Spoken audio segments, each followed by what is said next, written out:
Yan, oh. Yung mga nakaka-experience na matapang talaga yung alaga na par babies, talagang matapang. Yan, ganito mag-train si Kuya Alan, no, bilang pag-iingat. Syempre kasi pag nakatali, kung magiging agresibo, makakagat kayo. So yan, pwede naman gumamit kayo ng ibang tubo. Pero kami kasi improvise namin kawayan lang. Yan.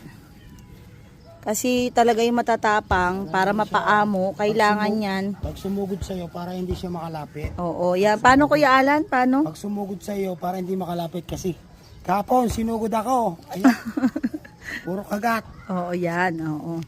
So ito yung Sit. dapat kasi yung mga nakakaranas na nagiging agresibo, need talaga yon na lalagyan nyo ngayon ng interaction sa tao. So hindi nyo pababayaan na nakakulong na lang. Hindi nyo naman mapagala kasi